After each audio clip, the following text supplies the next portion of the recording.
All I know is this is going to be extremely informative for all you guys. We're going to be going through my squad here in review, all the way from round one, go through each of my trades each and every week as well.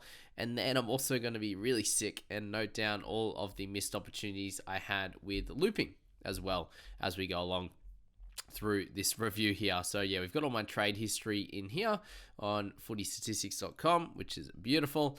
And yeah, we'll go through my obviously great trades. There's going to be more of them this year than previous, and some of my not so good trades.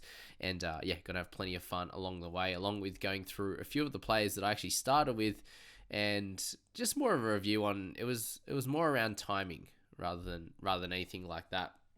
But let's go back to round one. We may as well kick off with my little wagon wheel there, the timeline of how I ended up. So it was 18,000 out to 35,500 after round two, back to 24, all the way down to 4,200 and into 1,200 by round five. So it was a very, very good turnaround, thankfully. And as we know, things started to improve really from round four, but a little bit in round three, and it kept getting better from there. So yeah, it's a nice little chart to look at, especially ending up all the way down here at some really good rankings there. Sorry for my voice again. You guys will be watching this in 2024, and I've got my my sickness voice there, but that's all right.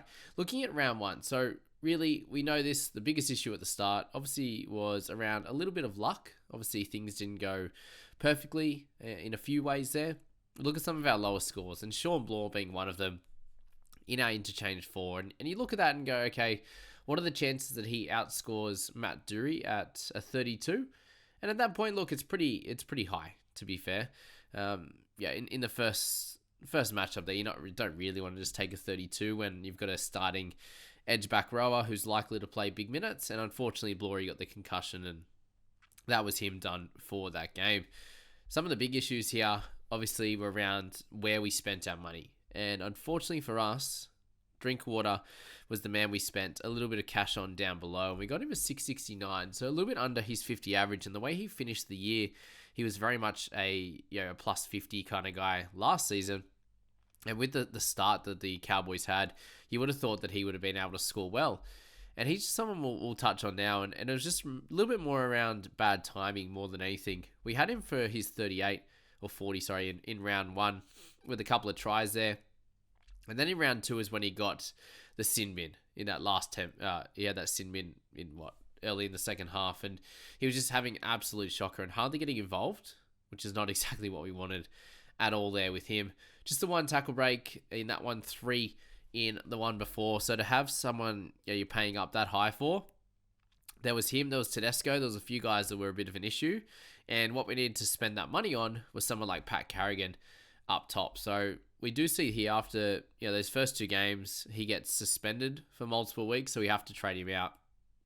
For those that kept him, or if you were to keep him, he then went 27 in round 6 and in round 7. And from there, he averaged well into the 50s. He finished the year with a 50 average, and we know how well he went during that middle to back end of the season. And really, that's what I was hoping for at the start. So again, you look at the start of the season and you look at their run of games. Broncos was the hard one. Canberra, not so bad in that front. You had the Warriors there, who we thought were going to be an easier team, and they weren't so much. And then it would have been Titans, Dogs, and then Dolphins were a harder team as well in the end. So you couldn't exactly predict that things were going to go that way, but it was definitely more bad timing rather than a really bad selection. It obviously turned out to be a bad selection, but in theory, it was okay. But again, you want to be going for players. You look at this wing fullback position, and the correct decisions in that first few weeks was obviously guys like Warbrick for sure. Tyrell Sloan had the bye in the first week, but he started playing fairly well. Guys like Hammer would have been a good selection in that wing fullback. We had Chance, who had a really, really good start to the year. So a mixture between Hammer and Chance would have worked out well there. Obviously selected Joseph Suoli'i as well, and he's got all the way up to a 633k price in that one for this season. And we did buy him under 500k to kick the season off. And you look at their starter was Dolphins, Warriors, and then the Bunnies. So those first few there, you're looking at some slightly easier matchups. And look, it wasn't to be with Suoli'i as well. The Roosters started really poorly, and that caused some issues for my squad there, especially with having him and having Drinkwater, two players from teams that didn't start very well. So Suoli'i there ended up being not the worst selection to start things off, to be honest, because we did get obviously the 30 in round 1, the 60 in round 2 when I had an absolute shocker. But, an average of 45 across those 2 games was, an improvement. He did make a little bit of cash over those first few weeks there. A 25 before his bye left it in a really, really tough position. And we'll end up looking at when I did train him out. And it was in... Suoli'i was a little bit later, wasn't he? Yeah, I kind of held him for way too long. Round 8, I ended up selling him. So you look at the scores, that he ended up getting there. Throughout that period, he ended up got 40 when he came back, a 31, a 17, and then a 15 in round 8 with 5 goals. So when I traded him out. So yeah, look, it wasn't the best selection there as well. And again, that's something to look at in that centre position. He was moving to a new position in centre. And we've seen here in the back end of the year, when he moved to the wing, he scored incredibly well. The big thing there was the quality that Roosters were throwing out there was very, very low. So for Suoli'i to come out and score well in a team that was doing bad, it wasn't going to happen, but we didn't know that he was going to be really poor and the Roosters were going to be really poor in that position. So that was that one there. So just a little bit of, really, it was just spending a little bit too large of an amount of money in a couple of these sections, and obviously going for guys like Harry Grant and also Pat Carrigan would have been the play in the hooking position and also the mid, and then spending less in the centre, the wing fullback. And then Egan Butcher as well. He was one of those guys that we thought was a bit of a lock to be able to average really high. And we look at Egan and his scoring there from the beginning of the year was very, very low.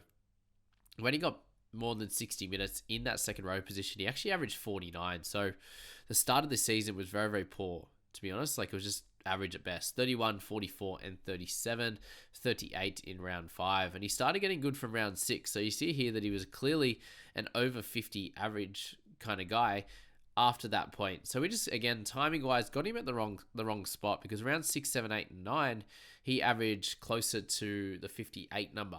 Sort of 56 to 58 there across those 4 games. So again, that's exactly what we were looking for. But at that time, we didn't know that that's what we were going to get out of someone like Bryce Cartwright. So Bryce could have been very much an easier selection over, obviously, Ben Murdoch-Wasilla, Tommy Talau, these types of players here. If we went for Cartwright, you had Hammer, who was obviously a fullback selection. And again, we didn't know how Dolphins were going to play. Most people thought they were going to be poor, and that's why we didn't select him. But he turned out to be a really good selection at the beginning of the year, and then he kind of petered off towards the middle and back end as the Dolphins started to struggle a little bit. So that's probably the biggest thing I'm learning from the start of the season there, is that we can't predict exactly how, let's say, the majority of the teams are going to play. We probably have a decent idea on teams like Panthers, on teams like the Storm, but there's really not too many else from that. Broncos are fairly solid at the beginning of the seasons as well. They seem to come out pretty red hot.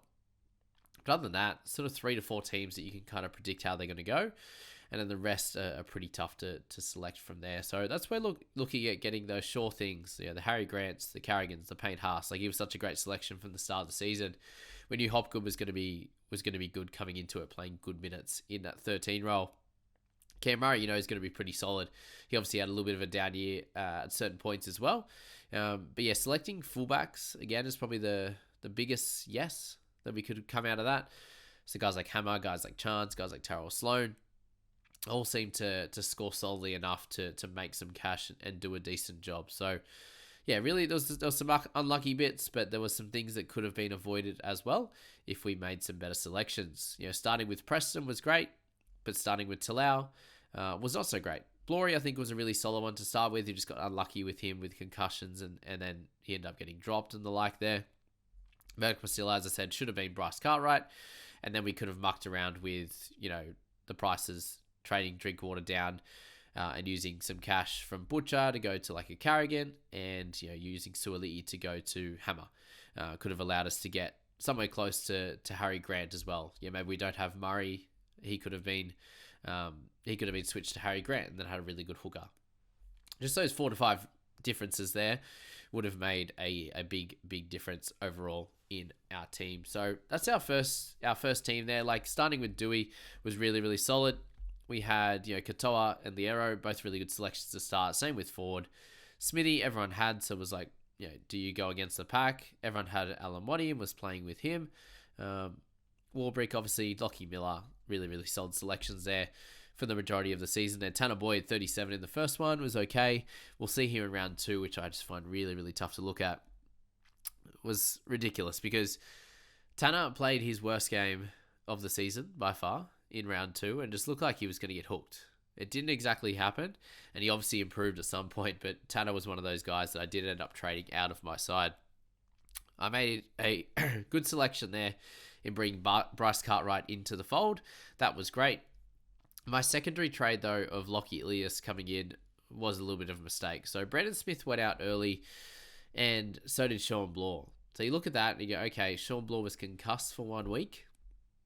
What I did need to do was get rid of Tommy Talau instead. So that was a mistake in that front. Brandon Smith being traded out in round 2 ended up being a good selection. So getting Cartwright straight away was fixing up that issue at the start. But Blory, yes, he had kind of had an on and off season, but at that time, I had Tommy Talau for the rest of the year. So in this second round, what we would have noticed is if I had have kept Bloor and had him as a non-player in that game, I would have picked up a lot of extra points here. So what happens here in round 2 is that I have a 62 on my bench from Jacob Preston.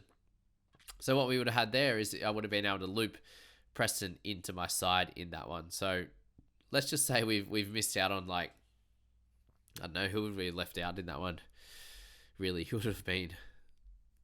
You could say, let's just say, let's just not even worry about adding that one. But let's just say I would have been able to get some extra points there on that one.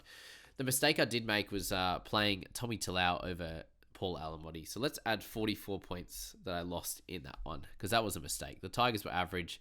We saw that from the first game. So were the Dogs, but Alamotti had a lot more talent, and he's on a good side with Burton and Addo-Carr compared to what Tommy Talau was offering. So that was a mistake, and I'm going to say there was 44 points lost in that one. And as I said, should have been able to get some extra ones with Preston in that one if we were able to loop in that section there. Yeah, it could have been him, could have been Lockie Ilias. Again, not sure of when everyone was playing, but that's something that I think we need to learn as well, is that with the new way of playing with these buys each and every week, and if you have the majority of your guys playing, so if you have 20 playing in round 1, round 2, round 3, round 4, 5 and the like, then having one guy from a certain team, or if they do have a 1 week injury in that time, that you could hold on to them and use them to loop. And that's something that we did learn across the season, but it was something here in this scenario that I should have done in that one there. So those 2 trades, obviously getting Cartwright in was a big win. You get someone that made us a lot of cash, so a big tick there. Lockie Ilias is someone to have a look at as well as the selection here. So what you looked at was the Bunnies being a team that were going to likely improve this season, which they did. For that first 11 rounds, they were first. And Lockie Ilias looked like a much improved player in his second year. Came out and absolutely dominated that first one. There were some lucky ones in there with turnover tackles and the like. But from there, it was a very, very up and down season for him. So I held him for 3 more weeks. I got the 26, the 34, and the 58 out of him. And the way I looked at that is I wanted him to be able to average sort of 40 to 45, at least over the next sort of 3 to 5 weeks, was my theory with him. He just started pretty poorly. You look at all these meters, kick meters gained for the majority of the season, and he's sitting well over 250. In these 2 games, he went low. Tackle numbers were there, but he had lots of errors, and things didn't really go well for him. He had no try assists in that second game as well. So that there was a mistake, as we said, and we really expected Ilias to kick on this year, and he probably stayed the same or went a little bit backwards. So that was a little bit of a mistake in that week as well. Okay, let's go into our round 3. So round 2 was an absolute shocker. We ended up down at 35,500 there, which wasn't very good at all. And then round 3 is when things started to improve for us there. So we traded out Drinkwater. He obviously had the 10 in this game, and then we had Tommy Talau's 2, Drinkwater's 10. Jackson Ford had the concussion, and Tanner Boyd had a shocker. So after that shocker from Tanner, I decided to trade him out. In this case, we held Ford for that week there in that one. So Tanner Boyd came out, Drinkwater came out. We grabbed Reece Robson, who actually came in and got a 70 for us. So that was great. And then we grabbed Tom Chester, which was a 3-week play. I really enjoyed watching Tommy play in that one. We got 809 this week. And as I said, Robson to 74 was good. Chester hit that 35 in that week. And that worked out okay for us there. So we ended up having a few players out in this one, with Cleary having the bye. That round 2, you obviously saw him get a 37 as well. So nothing worked great in that round 2. We then decided to play Preston straight out. We had Eli Katoa, Trent Leo's 29, Matt Dury's 29. So we looped correctly in that one for what we had in our squad there, with Murdoch Vasilla the 13. We didn't lose any in that one. But the trades, you look at them in a nutshell, and they were solid at the time, but Tanner Boyd should have been held. So yes, I did end up getting lots of good scores from Robson, but the main issue was the fact that trading Tanner out turned out to be a mistake. But at that time, he looked like he was pretty poor. But what you need to look at here, and what I needed to look at further, was that if he was keeping his spot in that side, he was the dominant playmaker, which meant that he was going to be able to score pretty well. And that's just something I avoided. I reacted a little bit in that moment, that there was talk about him getting hooked and that he wouldn't play anymore. And then he obviously had improved games from there. And he was always going to be that base stat kind of 40 guy pretty comfortably. So we just see here that I made some mistakes early on. And that obviously, showed why I had a really poor rank to kick things off. And obviously started making better decisions from here. So Egan Butcher went out the next week, and Adam Dewey and Connolly Lemuelu came in, and Sean Johnson. And this is when I started to make good decisions. Getting Johnson in round 4 after 3 really, really good games was the answer there. In round 4, we got SJ, and he had a banger of a game, getting 73 in that one there. So at 1,065 for me, gave me a massive round 4 rank of 133. You're then looking at the squad now, and it looks much stronger. We have a few issues down below with guys like Tommy Talau, Ben Murdoch-Vasilla, and Dury. But, and Suoli'i's still in there, but he's kind of doing his thing apart from the bye this week. We just short up our centre position. Much better. We have the third extra in Suoli'i, but, Alamotti's doing well at this point. Chester's scoring well. We know that he's got a short lifespan, but, my mids are looking stronger there. Haas, Murray, Hopgood. I've got a hooker this time. So, starting to fix a few of my issues that have Johnson and Cleary, with Ilias as my backup there. Cartwright's in there doing his thing. So round 4 was a really, really good round for me. And I also looped correctly as well with Trent Liero's 56. So happy days on that front. We moved to round 5 there. Matt Dury goes to Zach Hosking. So in a straight trade there, to be able to do that was very, very good news for us. So Hosking came in and got a 59, and he was very, very cheap at that point in the season and was able to net us a really, really good score. We're very happy in this one as well. We picked up a rank of 563 for that week and got us to 1286. So as I said, really, really building into it. Preston's 82 was incredible. We ended up looping Suoli'i instead of an Ilias or a Murdoch-Vasilla. So that was a big tick for our looping strategy there. Lem was 36, Alamotti 47. Miller was doing great stuff. Cleary back and got a good score as 80 as captain. So happy days there. Having Payne Haas was a great selection from the start for Liero, Katoa. All guys that can be fairly consistent. Wasn't to be in that week for Katoa, but for the most part, he was great in that one. So really good trades there in round 5. Round 6, Lockie Ilias to Isaiah Katoa. Another really, really good trade. Isaiah Katoa had hardly made any cash by this point, and we were able to get, bank a little bit of cash there, which was able to help in the following week there. So Lockie Ilias moved on after his 4 games that I ended up having for the low one, but didn't play him. That's right. Had him in there for the low score, unfortunately, in round 5, the 28, but didn't play him. Okay, so yeah, but still lost a bit of cash for me, and that was that. So round 6, made that one trade to Katoa. Didn't end up playing him in this one, and didn't need to. So we had Warbrick, the low one. Chester got injured, but he was off the bench. That's why we didn't play him. So yeah, we couldn't have looped any better. And again, what you're noticing here is a lot of good scores from the mids and the edges, and then some kind of up and down scoring from down below. So you look at these and you would have got better scores out of Tyrell Sloan, out of Hammer, out of Reece Walsh. These were kind of guys that you were looking at during this time and were guys that I weren't able to grab. And that was hurting me. The other big player in that centre position at this stage was Jack Bird, and he was really killing me, along with guys like Harry Grant who were dominating each and every week. So yeah, just something to note again, just where you place your money. Jack Bird being a second row forward, very, very helpful. But I was still doing solid, and I got into a 977 overall rank here, despite the issues there. Johnson was doing really well, and everything else was going okay at this point, obviously, with Payne Haas dominating there. Round 7, we saw Bryce Cartwright head to the bench, so we decided to trade him. and Tom Chester out for James Tedesco and Dylan Brown. So that Bryce Cartwright move happened very late, I believe, there. And I decided to get Dylan Brown in that last game because Cartwright got moved. So I went Cartwright to Brown, and Brown didn't score too great in that start. But we know he was a great trade in until the issues happened with him. So Cartwright had done his job, made us lots of cash, great stuff. Bringing in two guns in Tedesco and Brown definitely overall was a really solid decision for us at the time. He got a pretty low one in that first game.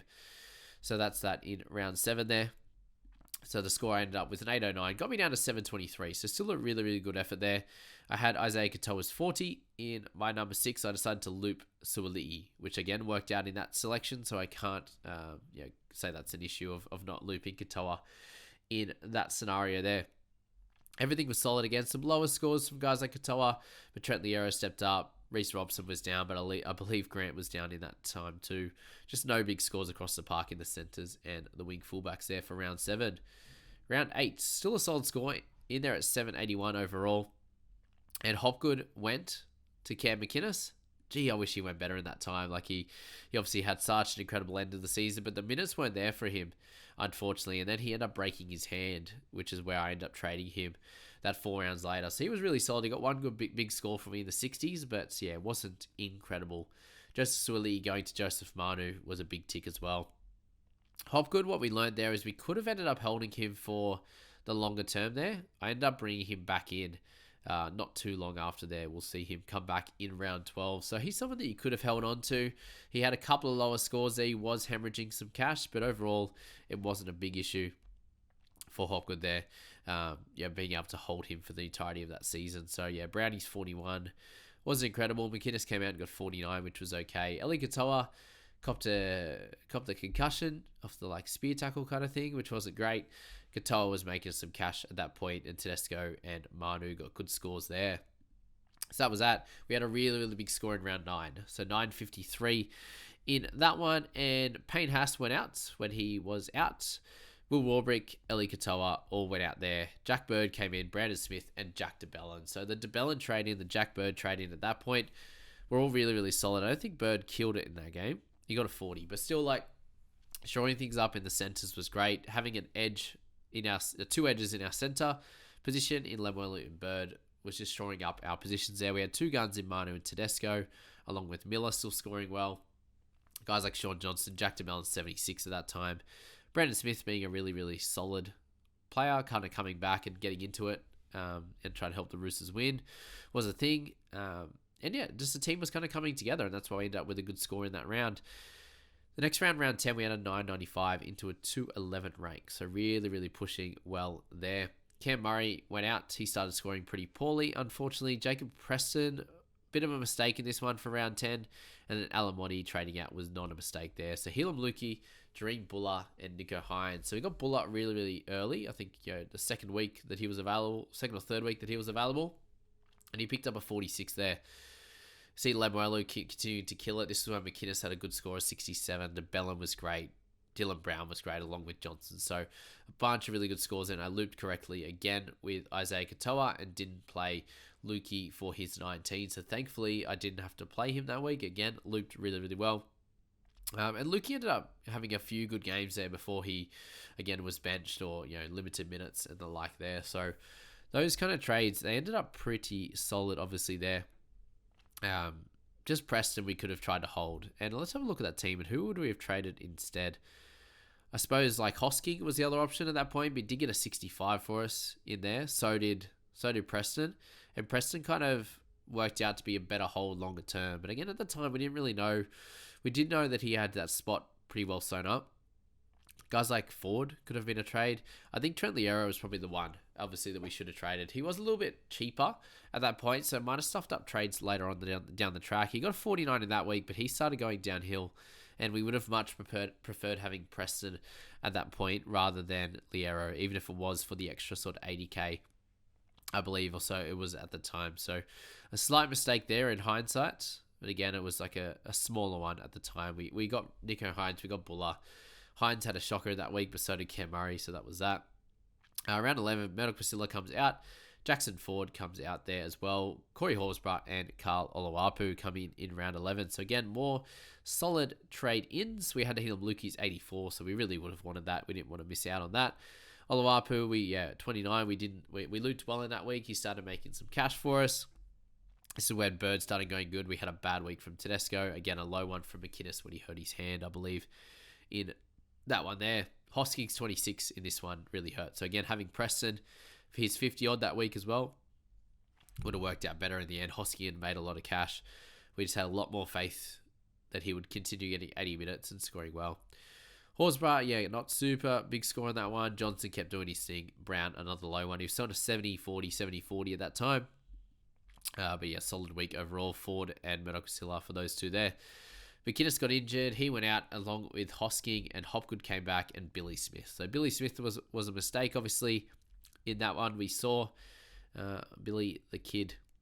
So he ended up getting a 19. And again, just was a little bit too much cash for someone that was untested. We do know how the rest of his season ended up. He got, he was much improved across the season. Unfortunately for us, it didn't help us when we owned him. So we had a few guys out in that week, Johnson, Bird, and also Manu, unfortunately, there in round 12. So that's when Bird started having issues, and we ended up trading him out, obviously, there. Buller was good along with Brownie. And this is where Miller started struggling a little bit as well. So, again, something that a few people noticed was trading him out fairly early. And it took me... Actually, we got rid of him in 13. So, he was struggling that few weeks before that. So, in round 13, we had the Brandon Smith curse again. So, we traded him out. Lockie Miller and also Isaiah Katoa. So, really, 3 really good trades for us here in round 13. And that pushed us into stardom there for a little bit. Harris, Drinkwater, Chance, and Cook-Star. So the Chance decision was based around him being in a good team on a bit of a run, and him being a really solid player in the fullback position. That was a really good decision. He knew he had a couple of concussion issues, so if he can get away from that, he was going to be really good. He actually played one of his best games ever, I think, in that one, to get a 71 there in that game. So ended up playing with 12. And I suppose that needs to come into it as well, the strategy of how many players we had in each round as well. But those trades there worked out really, really well. In theory, they look really good. Drinkwater started getting some form back. The Cowboys started playing a little bit better, and he's a gun player. Tohu Harris being Tohu, and then, Chan's in a good team. So 3 really solid trades. And what we do need to look at here is I've made trades each and every week. A couple of weeks there I made 1, but then every other week it's 2, and then there's some 3s here in a row. 2 3s in a row. Couple of 2s and a 3 there. So we are starting to hemorrhage trades a little bit here. And as I said, if I got a few more things right at the start here, I would have only had to fix 1 or 2 things and probably could save a couple of trades, which we saw with Todd and his team there that won the comp. So that's something to note there. Jack Bird had injuries there. He went to Damien Cook in round 14. So round 13, I pushed into 100 overall rank. A beautiful round 13 rank. Round 14, we're into 62. So another really good week there. And you can see here I looped almost as well as I could. To be honest with you, Brandon Smith and Cookstad, you couldn't really hope for too much more. We had Tommy Talau's 38, which was funny in that one there. And then Nathan Cleary had a 17 with his hamstring injury. So, that wasn't good. DeBellin's 39 wasn't great either. So it was a pretty average finish to that week. But I did captain Hines over Cleary in that, which obviously helped us in that week specifically. Other weeks it didn't. But that one where Cleary got injured did help us a little bit. Tedesco had a big one as well there, and Lukey got his 39. So he was kind of doing a job until he wasn't, and that was when we noticed that he wasn't going to get the minutes that we would have thought. And in round 15, we went Lukey, Cleary, Dylan Brown, and Billy Smith. And so making the 4 trades was a tough one there. Just to finish off, Jack Bird to Damien Cook, and that looked like it was going to be a good thing until he made Origin. So a little bit of unluckiness there, and that things didn't go as well for him. We saw he kind of scored well these last couple of games of this season, but other than that, he just didn't have a great season, did he? So could have avoided bringing in Cook. Like, I got a couple of decent scores out of him, but then he was playing low minutes after Origin. He was missing extra games, and it just didn't work out as well. So in that scenario, I wish I would have went for someone else. It could have been Bateman in that week instead of Cook, if we're looking at our next week's trades, because Bateman actually dominated that week, I believe, and then we all grabbed him the next week. So, just something to look at there. The Dylan Brown situation was really unfortunate. It did cook me a little bit, to be honest with you there. Nathan Cleary getting injured at the same time. that made it tough. And then Lukey getting less minutes. Like if things were kind of working out, Billy Smith as well. If he actually came in and just took a couple of games to get going, and then the third game he was really good, or solid, then things could have been avoided here. But that 4 trades I think really hurt my season. To be honest with you, I had a lot of momentum. Brown was playing great. Everything was kind of going pretty solidly there. Billy Smith, the trade in, didn't really work out, but it wasn't killing me. But these 4 trades just put me behind, because from there I felt like I wasn't able to make a lot of trades through that middle part of the buy period, as I knew I was really running out. So you see those 4 trades there, and Turpin was a great one. Penasini pretty solid throughout majority of the year until the Eels really started to struggle. Moses making Origin, I brought him in. That didn't help me either. So Bateman was really solid. Turpin was great. Penasini solid until the Eels failures. Moses great until the Eels started failing as well. And him trying to back up from Origin and these certain things did really hurt that play of having multiple Eels players in my squad. So let's look at sort of round 15 from there. Got into 62, back out to 77, and this was the start of the small slide that I had. I could just never really gather my footing again and get back into things. But that was the week that Penasini and Moses got 58 and 75 each. So the trade-in of them in that week was great. Like the 4 trade-ins I had worked out really well, but as I said, the forceful nature of having to make 4 trades really hurt. Being able to go Tommy Talau to Kalen Ponga in round 16 has to be one of the master strokes there. That's a great one to look at. That really looks good on my eyes, that's for sure. So round 16 with that one obviously helped out, but I had a pretty low score. So I ended up having to play 11 players. And as I said there, Dylan Brown I would have had for that week. He's someone that I didn't want to have to trade out, obviously. And then we end up having Damien Cook, Reece Robson, and Mitch Moses all make Origin there. So that made it very, very, very tough for us there in that one. So we should have not have had to make that extra, just say 1 trade. And then we should have had one of these guys back for this week. And then I would have had a better round 16. So that was a little bit of unluckiness with just all of those guys. Obviously Cook and Robson getting picked with Appy going down injured. Screw you, Tino, for knocking out Appy Coruscant and destroying his jaw. And obviously Cleary getting injured there as well. That hurt me with having, I didn't have to bring in Moses, but we wanted to. We got a good score out of him. We hoped that he wasn't making Origin. We assumed Hines was going to, which most people had. So it would have had everyone in the same issue rather than just having a smaller percentage of us with Moses having that issue there. So a little bit of a lower score, obviously the 699, given I had 11 players. So yeah, missed out on 3 players through the major buys there, which hurt there for sure. Round 17, Carlo Oluwapu did get injured. He played less than minutes. We got Blake Taff in that one. So he worked out for a few weeks. We got a little bit of a lower score from him in round 17, but we didn't have to play him. And we got back into the top 197th there. So that was fine. Obviously an improvement, back on track kind of week. Again, running low on trades. Round 18, Trent Liero, we finally moved on him because he was having a bit of a tough time of it. Unfortunately, getting like 25, 33. He was frustrating me to no end. I'm sure a lot of you guys know there. And we looped well in that round 17. Round 18, we moved outside the top 100 again at 123. And again, looping wise, we were pretty fine. Like Taft didn't go too well in that week for 22. I was hoping for better scores from him. But again, in this time, you see the Rabbitohs season starting to go backwards. And he wasn't able to score super well. We actually brought in Valence Tafade in this week, didn't we? So Trent Liero and Lemuelu went to Isaiah Papali'i and Valence Tafade. So Isaiah kind of annoyed us at certain parts of the season. He killed our last week, so we'll call that a pass mark of a trade. In theory, it was good. I was kind of off him a little bit for throughout the year. I was like, I don't think he's going to go as well as what we think in this one here. And yeah, just being in a different team that was really poor. He had a few good weeks in the back end, but yeah, overall wasn't great. Valence, we're pretty happy with his play. He managed to get us a few good scores. Obviously, round 27 helped. This round in 18, we got a good score out of him. And that helped us get a solid score in this week. But Ice Paps and Bateman going low in that week was frustrating. I remember watching that game at the Caxton. I was very thankful that Valence Tafade had a good week there because that could have got nasty. That's for sure. Robson was 36. Cook was 38. It was pretty yuck across the board there with Chance 31. I played Buller 15 with a few people had traded him out by this point. It was just getting a bit yuck. Round 19 was an improvement there.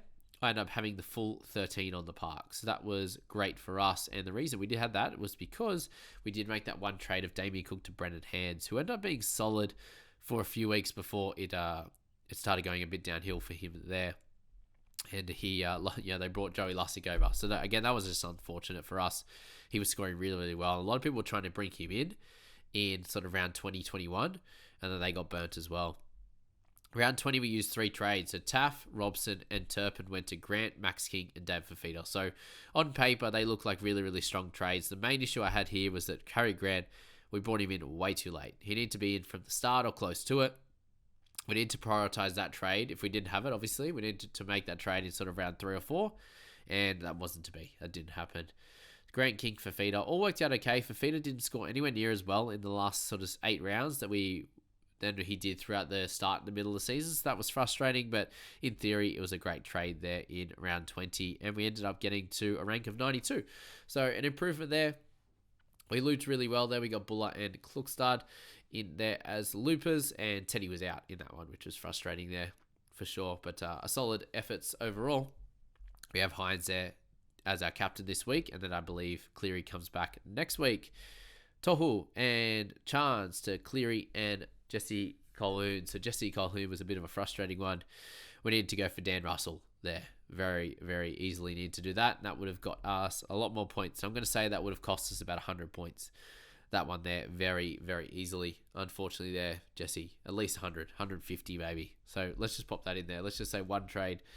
Colquhoun to Russell. Let's just say 120 points. It would have pretty comfortably there. But Cleary coming back. Tohu Harris was out. Was not a mistake. It was okay. Like, he scored okay. He was getting lower minutes. He seemed to be average. I had him in there in round 20. Round 21, he went pretty solidly there. So that was that. But another decent week for us. Into 88th overall. Good score from Max King. Moses was low. That was tough. That was a tough watch. But Penasini still scored well, thankfully, with the 59 there. And Hopgood a 52. So overall was okay. Cleary traded him in and captained him. And he got 51 there. Thankfully, Hines got 59. So it didn't hurt us too much, but great score from Teddy in his return game there. Helped us get to an 88 rank. Round 22. Moses, Dream Buller to Cam Murray and Ruben Garrick. So again, in theory, Ruben Garrick traded in. Looked pretty solid. Turns out it needed to be probably someone else. I can't actually remember. Lem would have worked out pretty solidly. Could have gone Gagai. Gagai would have worked best, to be honest with you. Obviously, Garrick getting injured at the end. He would have played those last few games and he probably would have killed it, like close to what Kohler did. So in theory, it was fine. He just didn't perform as well as we want. Mitch Moses traded out. That worked great. He got injured in that week, I believe. And Dream Buller, he started scoring pretty poorly from before then and then onwards from that. So bringing back Murray worked out pretty good, to be honest with you. Garrick, good in theory. Jack DeBellin out. He got suspended. So DCE coming in. Masterstroke. That was happy days. And then I didn't have any trades. Using my last one in round 26. Ruben Garrick to Farnworth. That worked out pretty poor. We would have wanted Tracy or someone else like that. Lem could have worked out in that last week as well. So let's just go through those last few weeks there. Round 21. And number 64 in round 22. So great scores across the board apart from Horsburgh, basically. Valence in there at 43. We had Penasini that we looped there at 43, so that was fine. Looping-wise, round 23 was 1109. Worked out well. Again, not many trades available. Stuck there for the same rank over 2 weeks. 59 in round 25. We had an absolute banger at 1,068.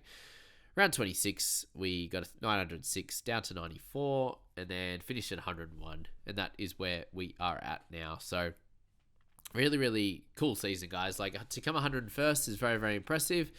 Obviously, learned a lot along the way. It was mainly from the start. I think a lot of the decisions and trades that we made throughout the middle towards the end of the season were really, really good in theory. Sometimes we could have traded someone else out, as I said, with like Liero and holding a Preston. Sometimes we could have held a little bit stronger with guys like Hopgood that we know were really, really good players that weren't playing Origin. That's something that I've learnt there as well. Sometimes not taking a risk on those guys that we weren't sure. They were a little bit more expensive. So obviously Drinkwater is usually not one of the out-and-out guns. He ended up being that way, but it was just, there was a risk at the start of the season. There was a risk with guys like Egan Butcher, given he'd play a lot of middle and less edge. guys like Suoliti moving positions, and we know the Roosters can be a slow starting type of team. They're kind of some of the issues that we had, and going for some tried and true players like Grant, like Carrigan, who had some a little bit of cash to be made. These types of players there were just so much safer at the start of the season, and you could rely on them to get really, really good scores. And a lot of time, that's what you need at the start. You go for the guys that you think that can be fairly safe, and then you can make those trades in the first few weeks to clean up any of the other mistakes. But if you're making bigger mistakes and missing out on those base points, then you are going to rank pretty low across those first few weeks. Sometimes those risks can pay off, and you're like right up the top here. But really, all we want to be is somewhere around that 5,000 mark. And we'll see that with Scoop. So we're going to go through his team later today as well, and you get that video in the next few days. We'll go through his team. He started a lot better. He started up around the 2.5 to 5K mark, and he just slowly improved from there, and he ended up just behind me, just outside the 100. So just shows the different ways to do it. We'll have a look at his starting team and how he did things differently, and how it was different to mine, and how it ended up being the better strategy this year. And for the most part, it's going to be the better strategy, because if you find guys that are cheaper or the mid-range value, whatever they are, and end up in a really good team, or a team that started really hot, and they can score really well for that first sort of 7 to 8 rounds, then you can grab them after that first week or two. If you get it wrong and you have too many guys that you've got wrong, plus you have to get the Bryce Cartwrights, Prestons, these types of guys, that leaves you with way too many trades to have to use in that first few weeks. And a lot of times you're playing, you can only make 2 trades in that first week, for example. So if you had 5 players who wanted to trade out, you just can't get them all. And then you're just behind the 8 ball until sort of like round 5, 6, 7, when you can start to catch up. And a lot of the time that can be a little bit too late. Personally, for me, I made really correct decisions through this period, and was able to rocket up those ranks and improve. And sometimes if you do happen to not get those couple of right there, then you stick around this 10 to 20,000, 5 to 10,000, whatever it is, for a lot more of the year, and then you obviously work out you've used probably too many trades, and it's hard to really catch up from there. So that's a lot of the stuff that I learned across this season, guys. And if you are watching this now, thank you for sticking around. I hope that you've taken some notes and learned something yourself. Some of the things I did really well, some of the things I obviously did poorly, and where you can learn from your team by analyzing mine. It's probably worth doing this yourself, and coming up with some things to not do that next year, because a lot of time we do forget them come January, February. We're not used to watching footy and the nuances and everything around it. So make sure you have this as a study guide for you. I hope it was really comprehensive, and I hope that it was it felt really honest, and all of my decisions were analysed fairly. And thank you very much for being here for this one. And can't wait to catch you in those next couple of videos with Scoop. And go for there. See you later.